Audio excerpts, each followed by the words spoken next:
politicians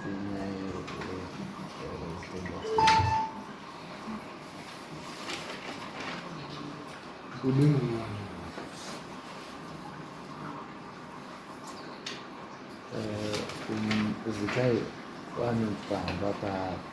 pawo pa kama pa pamkono no aduku bahasa lugha zinazotumika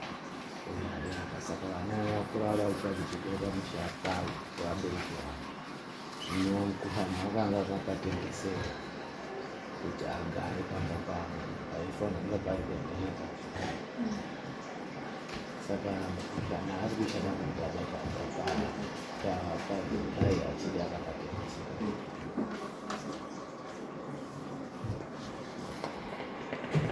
right Mawuya nyadu yo ndia zigai yo uyu buku khani ndiwo kaenda pamabasi ndiwo kaendeswa pasitendi yangu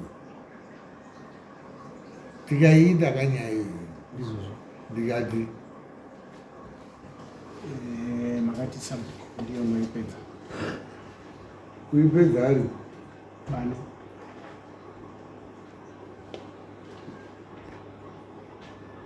yo sabhuku wakatenga here iwe kuna sabhuku ndakapiwa wakapiwa uchizi hapana munhu ipo pari pakeka saka munhu ndakakutaura kuti iwe unoda kuuya nani iwo toziva sekuti wakapiwa sabhuku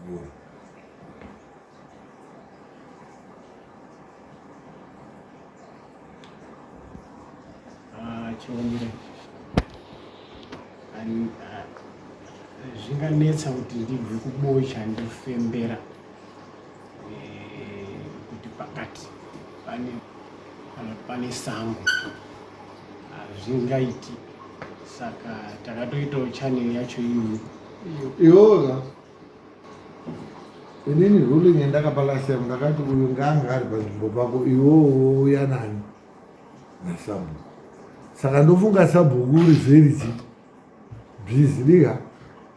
ngamunyorere tsanga kuti chief I'm telling you kuti nzvimbo iyi muno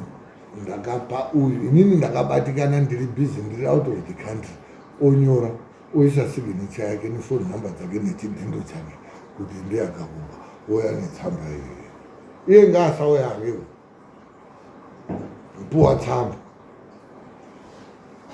ndakakutaurira kuti hakuna sabhuku unopa munhu pekudini peugara iwewe manje ndikakuti chenda wouya ndoda kuziva kuti sabhuku iyeye akamupa simba rekupa munhu pekudini pekugara ndiani hauzi kuuya naye iye wacho haana kudino sabhuku aida kubatsira iwewe sabhuku haana nyaya kuno iwe ndiwo une nyaya kuno yekuti wakaenda kogara panzvimbo pasiri pani pako pane munhu wacho uripo uri pakurema zvakaitika mashure kwese iwo haungadi kuti uzvizive bhozi hazvisi zvako zvingatozikana kuti isu madzimambo iwewe sabhuku tomboti pamwe uri bhizi maningi ngaanyore tsamba mambo tambaike kumuziviso kuti uyu mukuhlani ndakapa mukuhlani iye achichitaura nekapa ngaataura kuti akakupa ani ngaasanyora kuti sabhuku api munhu pougara ngaanyora kuti ndandiri mambo ndikapa uyu nzvimbo zvakati iwo uvhoya netsamba iyo ukandoya netsamba iyo papako iwo utozoone zvekuita utoya netsamba kuti urunyepa iwe iwe urunyepa ndobva tsamba sabhuku wako une mabasa akawanda ndomuziya ngaakupe tsamba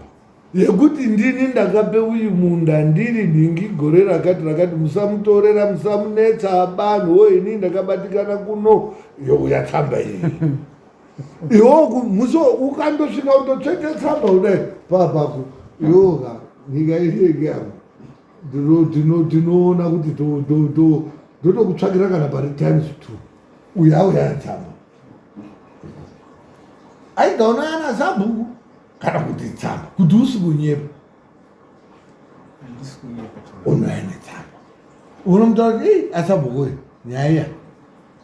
pamwe zvanetsa kuti muende murubatikana nini ndinyorereyo katsamba ndini sabhuku ningi id nhamba yakati yakati. This letter serves to inform you that I am the one who gave ningi piece of land zvakati in my capacity. Ndinoda capacity because yosabhuku aipi munhu pogara nganyore capacity inomuita kuti aqualify kuti tsamba yako inge iwewe iri validated. Unonyora kuti ndandiri mambo ndikapa uyu nzvimbo musamunetsaba iwo ndo wandatokubvise ipo wazwa ndoona zvekuita ungasaya chamisa itsamba wobva wauina iwo undopuwe tsamba ndiri kuida tsamba iyoyo ndoti ndizoti hausonyepa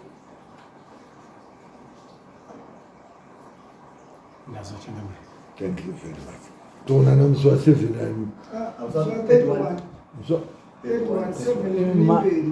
manda andaona kuti muri kuti 7 ndanati 7 na 16 pakarenda apo ndipo papandovhiringa rufamba nafamba kuchana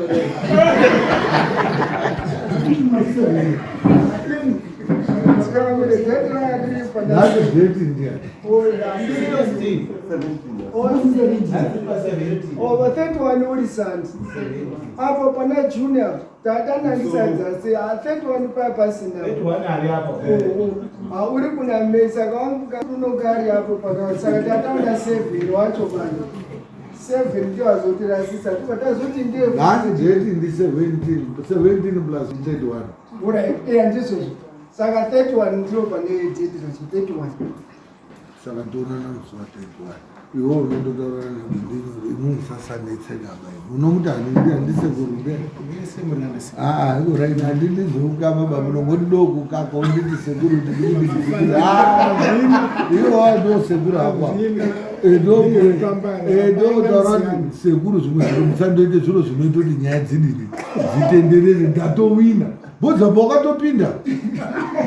apo bodi nyaya ika ndauda kuti ichidini haiperi inofanira kupera zvanetsesesa uyauya netsamba tsamba iyoyo totoziva kuti ndo zvatoitika izvi totsvete tsamba muruti iwo musi wacho wobva wauya ndokupa kana usho sabhuku kana pana woenda moona panonga panini vaoneka toisomumusha uyu wobva adini akewo vagarawo asi uri kogara ngetsamba ini ndiri tsamba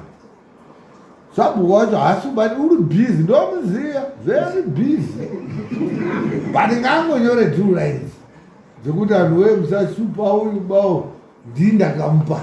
gore rakati date rakati necapacity yaakakupa ari yacho kuti sabhuku api munhu pogara ba capacity inopa munhu pokugara headman kwete acting unoziva kuti acting chief hagomupa munhu pokugara chokwadi unoziva saka yengawe ndoda kuti abva anyorwa kuti wanga ari acting village head substantive village head acting headman na acting chief hapana munhu anopa munhu pekugara munhu anopa ndisubstantive fanika inini irikuona nawo pepogara hapana unofa akauretsa kusvika jesu awe but akibwadhira nawo kuchatomuka iwowa chendobwe tsamba wouya nayo musi wa 31 iwewe wouya musi wa 31 uyo akauya netsamba zviro zvedu zvatotinakira nokutsvakira pamwe pekuti nhako iyo pekwenu tisisi seenze ipo papo pakambofamba sei pakasaya kufamba ndobho unonge uchidzokera zvikafamba toita papamo iwo chendouya netsamba kuti watadza kuuya netsamba pamweya unoti kunyora kurundi netsa unobva adini